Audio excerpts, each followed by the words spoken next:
Well, welcome everybody to Rezileant.com, and today we are honored to have a friend of mine and a former trainer of mine. Actually, I forget this guy used to beat me up in the gym when I was wanting to go and climb some silly mountain in Alaska. And talking of resilience, I figured if anybody has resilience and some idea of what it's about, it's a guy that climbs mountains professionally for a living. And Chris Morris, who's with us today from the Winter Park area in Colorado, used to be down in Boulder, but now happily ensconced back up in the mountains.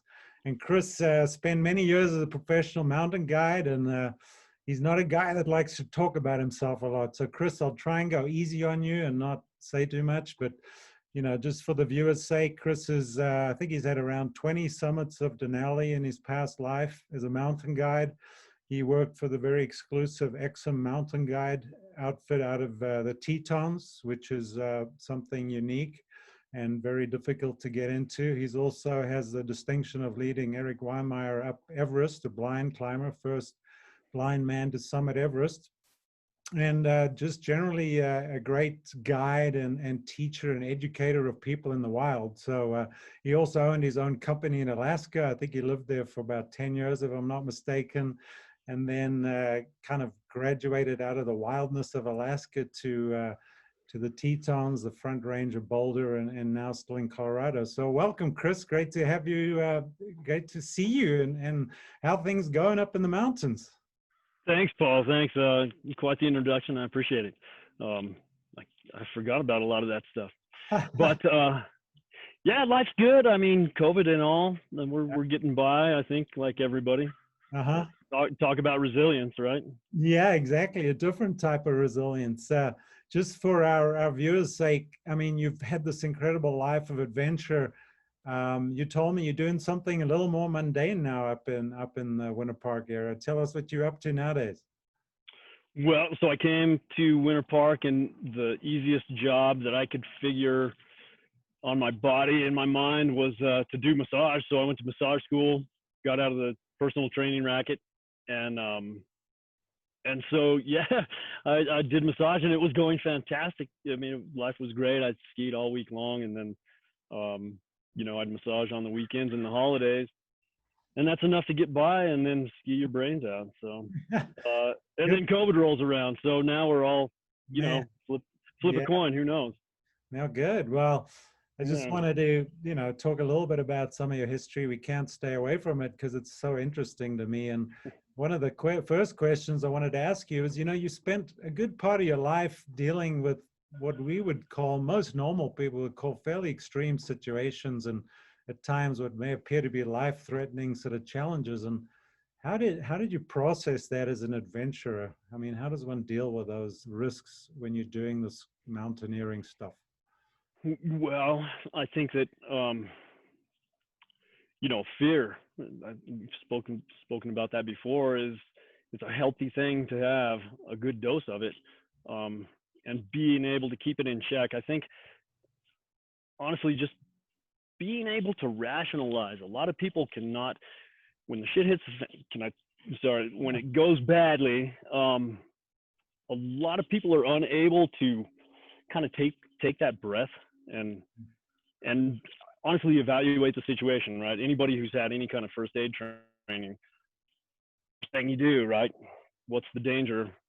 What am I dealing with? And I think a lot of people jump to extremes or jump to a conclusion in an emergency that, like, it's really going to be bad. But I think if you can keep your head about you, and boy, that especially nowadays, right? We're finding that many people can't seem to keep their shit together. It's remarkable to me. But oftentimes, if you just will sit back and think it through, it's not as bad as you think. But then on the other extreme is when you're dealing with, like, you get into a bad storm or something, and it's days on, and you're resilience, when you can really, spend a couple of weeks in a snow cave. Can you still see me? I got internet connection is unstable. Yeah. Like being in the mountains, right? Exactly. Yeah. You never know what's going to come at you. And I think you got to be nimble on your feet, you know, you got to be able to move with things. Yeah, so that's a big part of it. I mean, and what about the fear factor? I mean, people think, you know, I was saying to you, people are race car drivers or do things on the limit. You know, some people say, well, you obviously never get scared. And I mean, when you're standing on the summit of Everest or on your way up what used to be the Hillary Step or something, Right. do you get scared? Yeah, I think you do up there. I mean, thankfully you're super hypoxic. So, you know, altitude is the ultimate equalizer. But yeah, you think about that stuff, man. It's real. It's right in your face. And that's why, I mean, you know, I did Everest one time and I've done some other things, but I don't know. Every move you make, boy, you better think about it. You know, it's like don't be especially going down. You know, I mean, when you're actually talking about actual technical descent, you know, that's where it happens. You got to really be on your toes. Now, what about like when you were guiding with Exum? There was a great article, I think, in Outside magazine about you guiding, and you know, you talking about, you know, you taking clients up, you know, a risky thing. Maybe the guy's an investment banker or he's not the fittest guy, and you basically carrying these people's lives in your hands. How do you balance the, you know, the risk and reward with clients when the guy's like he wants to get home and show his wife, you know, photograph of him on the summit or whatever, but Chris Morris, the guide, sees a big storm rolling in, and I mean, you know, how do you balance that and the expectations with a client that wants to be on the summit? His life is in your hands, dude. Sorry, I had to throw that in. Anyway, Yeah. well, you know, I mean, there were times I was kind of known for being a hard ass at times because you have to be. I mean, sometimes some people need a little, you know, smack of reality, and it's like, hey, man, we're dealing with this. This shit is going down now, whether you like it or not. And so I'd always try and get that out early when I'd meet clients. You know, I'd try and be like, hey, everybody right now in this room is, we've got our show, you know, we've got our front, our little facade, and here's what I want you to see. And it's like, 21 days, I'm going to know exactly who you are, Yeah. and you're going to know who I am too. So let's just Yeah. cut to the chase, and I would tell them straight away. And a lot of times on Denali, I mean, that's one of the things people don't keep their maybe their goals in check, you know, and investment bankers are a good example of some folks that are, man, they're gonna get what they want. Yeah. And oh, I could tell you stories, man, of, you know, and it's like, no, sorry, this is not a democracy, this is a dictatorship. Yeah. And we're not going for the summit today because I know better than you do. And it's just things like that, you know. And but that's resilience too, right? Yeah. You're the waiting game. People want to go, they want to do stuff, and Yeah. so I don't know. Yeah, So then what does it take to be a great mountain guide? What makes an average guide from a great mountain guide? Is find one, and no, you should be talking to a lot of other guys, not me. I don't know. Well, I mean, you know, let's be honest. You're one of the guys that led Eric up Everest. I mean, what made you want to lead a blind man up Everest? Well, I mean, I don't know. I mean, years ago, when I first met Eric, you know, he came to Alaska to climb Denali, and boy, I remember talking to other people and thinking, it's kind of crazy, you know, he's taking a blind man up there, and it's like, it doesn't matter, man. We're all roped together the whole time anyway. Yeah. You know, his fat ass weighs just as much as a sighted person. You know, Yeah.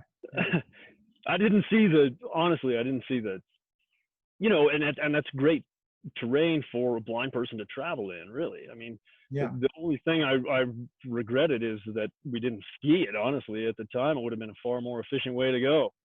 But yeah, I mean, he was zero detriment. I'll tell you, guiding people in scree, guiding Eric in scree, or, you know, undulating terrain, that's a whole different ball game. That's, you know, I mean, the guy's talk about resilience, incredibly tough. I can't tell you how many times I've watched that guy bloody his knees and his shins, and Yeah. I mean, what did you learn from Eric? What did you learn from him in terms of resilience? What do you think makes the guy tick? I mean, he's an amazing, accomplished climber, has sight restrictions, yet has done incredible things. What is it about the guy? Well, he's got a wonderful base of support. I got to say, I mean, his old man is, you know, Ed is the man. None of this shit would have happened without him. Mm-hmm. And I mean, none of it, you know. I mean, I'd still be dragging people up Denali in Alaska, probably. You know, all that stuff kind of, you know, it's apt term, snowballed into Eric's giant career, and you know, motivational speakers. All these cats are out there. It's just funny to me. I more power to them. You know. Yeah. I think it's a great thing if you can look, especially in these days, right? If you're talking about resilience, I mean, right now I'm going, how the heck am I going to pay bills and stuff? It's things are getting scary for everybody, you know. And but again, if we just think about it and go, okay, I probably don't need that latte every day, you know, and you know what I mean? It's all Yeah. prioritization. Sure. So anyway. Yeah. Well, I remember, and the last question on Eric, because it always fascinated me. I think you told me once, and correct me if I'm wrong, that I think you lost your voice from guiding, right? Because you were Oh doing God. talking on the mountain. Was that like the hardest thing about guiding or leading him up Everest? Yeah, I mean, you're always screaming I mean, you're always talking, and high altitude. Do you mind if I put my head on? You've No, already seen no. my bald head. Okay, cool. Look much better now, Chris. I know. Tell me about it. I told you I'd put that hoodie on if you'd like. But yeah, I mean, you're giving directions continuously, and think about how, I mean, that's resilience. If you were him, processing that stuff, turning it into steps, and kind of in your own mind's eye visualizing. Mm-hmm. You know, we had a whole terminology for different terrain and rocks and things like that. Different areas where those things are going to hurt him, you know. Yeah. And I'm dyslexic as hell, and half the time you're trekking, I'm looking down at him and I'm giving him directions, right, and I'm looking at him under my arm, so I'm telling him go left or go right, you know, and I'm giving him the wrong direction, and we're on the side of a mountain. So Dude. yeah, I don't know. We just got lucky, man. We were just in the right place at the right time, and Eric had good support, and it all came together. Did you have to take your mask off every time you gave a command, or could he hear you? How could you communicate? Well, no, see, I had a voice up until on that was the Everest trip, and we didn't start using oxygen until the last night, you know. And well, actually, we ended up staying up there 2 nights, which is pretty remarkable. Everybody says, don't stay in this death zone. You can't stay there for more than 24 hours. And I think if you're feeling good, man, you should hang out and acclimatize and then go over the summit. Because I think we were all much stronger for it, and everybody split and cleared out. Mm-hmm. So the mountain totally was to ourselves. So again, you know, we got lucky. But no, I couldn't talk at that point anyway, so it didn't matter. I mean, it was just Weinmeier and I up to balcony, and Charlie and all these people were satelliting around, and it's just us cruising. It was surreal. The whole thing was crazy, you know? Yeah, pretty amazing. So if one had to say, Chris, what's the greatest adversity you faced in your life, and anything you've done, what would it be? Oh God, I don't know. There's a lot of them. You know, like trip-wise, as far as I spent some pretty miserable days in a bergschrund on Denali on the West Rib one time. Yeah, a guy named Steve Young and I were guiding. He was the lead guide, and we went up, and God, we got ourselves up into this bergschrund, and we had cached our food up high. If you know that route, and it's up on the rib, all your stuff is up on the top for the most part, and you're thinking, all right, we're gonna bomb to the top. We're gonna get to that's where we're gonna summit from. Mm-hmm. And we didn't see the weather coming in from the other side of the mountain, man, and it just snowed and snowed and snowed and snowed for, you know, like 6 days, and it kept. Bergschrund is a crevasse. It's it's the highest crevasse on the side of a head wall. Right. And so we were camped in this ice cave basically. And usually it starts and it's cool because it avalanche, it auto sloughs continuously. And you just watch this avalanche come over the top of your camp, literally, like right there. And it's amazing, fascinating. You're looking out into the, you know, the abyss, and then it keeps coming, and then it started doing this antfill thing where it starts backfilling into your crevasse, and it kept pushing us back, and we only had 6 feet to begin with. And so we had 4 clients. We were sleeping in shifts. We had like 4 dudes down, 2 sawing, and you kept building walls, and you're waiting for, and gliding creep happens, right? How snow works. And so we'd build a wall, and then just a few minutes later, it would be out like this. And so we'd keep building this wall. Anyway, it was terrifying. We finally escaped. We bailed away from our food and our cache just to get the hell off the slope because we could feel the tension building. And we got up the next morning, the whole slope had climaxed avalanche and ripped all our shit out with it. And and we hauled ass and got up to our cache. But boy, it was pretty touch and go for a while there. Wow. That was harrowing. But that's not resilience, man. That's just survival. It's like, what else are you gonna do? Yeah. Well, what is the key to being good in the mountaineering world? Is it really resilience, or is it brain power, physical? What's the recipe one needs to be? If somebody said, Chris, I want to go, and as I did, I came to you and said, I want to climb Denali. I trained with you.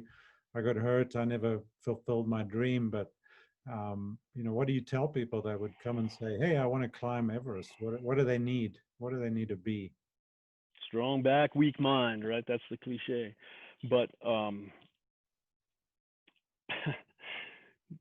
Weiner would always say, you know, he called me a simple philosopher. You guys give me trouble, you know, and that's okay. But honestly, stop thinking so goddamn much, man. Just turn your brain off. Throw your watch in the, you know, stop counting your heart rates, man. No one cares. Just go out, and I think the best thing is go climb a mountain for the right reason. Yeah. You know what I mean? Don't climb it because it's high or anything else. Don't climb it because you want to brag to somebody. Climb it because it's a cool thing to do, man. You don't need any kind of recognition. Nobody in this day, in this culture, I mean, it just blows my mind. People are doing things for the wrong reasons all the time, in my opinion. Sure. And I'm a pretty opinionated guy, but I mean, really, I think we have our priorities all fucked up, you know? Yeah. That's a good point. Yeah. See a lot of social media from Everest and K2 nowadays. I do not, man. I do not. Yeah. You know what? I left Everest when I walked off of that mountain. You know, I want to go back. I want to cruise around there. I'd never want to get on that thing again. But not because it was hard. I mean, it was tiring, and it's a dangerous place to be. It's a delicate line, man. You're totally at risk. It's you could be the best climber in the world and still get chopped, right? What about Denali? I think you may have said to me once, like a good day on Denali can be like a walk in a park, but a bad day can be worse than Everest, right? I've had my ass handed to me on that mountain so many times. That one story I told you was, we did 9 days at the 17 camp one time, and that was like that's a long time at 17 too. And you know, the horizontal fester, right? You lay there and you don't, though. That's what I would always do. I'd get people up, like, we're acclimatized, we're training, man. I don't care if the weather's bad. We're not going for the summit today, but we're working, and that's what you got to do. Yeah. So, but yeah, Denali's tough, and I can't tell you how many times I've had people who have. I still remember we were sleeping at 8,000 at the 8,000 camp, and you hear. And Alex Lowe comes skating past, right? And there he comes back later in the day. And it's like, yeah, it's a walk in the park for a dude like him, you know. Jeez. But and some people do. They'll go up there and they'll have perfect weather, and it's awesome. Or you go up there and just get worked. It's like anywhere, though. I mean, Everest too. Yeah. DIA, man, on the wrong day. Yeah. So Chris, what's the best advice you've ever received? Anything? Any advice? What's the best advice you think you've ever received? Boy. From your dog, I mean, yeah. don't take myself too seriously, maybe. Yeah. Yeah, Yeah. I suppose. Well, I don't know. You'd have to, but yeah, probably at the time that'd be the one I'd go with. What about, is there any advice you wish you received that you never did in your life? Like, I wish somebody had told me this, like, 30 years ago or whatever. Oh, good God, man. Yeah, I could write a book, but you should have told me to buy an F800 instead of the F650.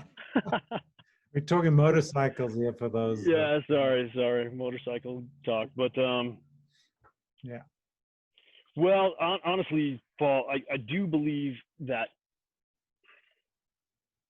if anything, I think you gotta listen to yourself, man. You have to listen to what's in here, especially nowadays, man. Because and really, I mean, people, you said it yourself. People are like, oh, you must be fearless, or you got a death wish. I've had so many people tell me, you got a death wish, man. That's crazy what you do, you know. And I stopped telling my folks when I was a kid because they would just be worried all the time. But if you don't listen to what you're about, and I guess it's your moral compass, I think, um, and in an uncertain time, especially now, like, okay, it's kind of a political statement now, but there is a right way to go and there's a wrong way to go, and I think it's that way every day in life. It's just amplified with all this social media and bullshit going on, and push that shit out, man. You always know what the right decision is. You always do. I mean, because you go, God, should I do that other thing? And you go, why am I even asking? I know. So anyway, there's my humble philosophy. That's great. Well, Chris Morris, always a pleasure to talk to you. You're a man who I certainly learned a lot from, and it was probably when you were beating me up in the gym more than anything, but we'd love chatting with you. Thanks for sharing some of your insights on resilience and what it is that made you tick back in the day. And I'm sure it still makes you tick today. I know you just got back from a backcountry motorcycle ride, and I hope to join you on the next one. We'll be F800 pals out there. So take care of yourself, and great to see you, Chris. Thanks for chatting Thanks, with us. Paul. Appreciate Take care. it. Take care. See you guys. Bye-bye.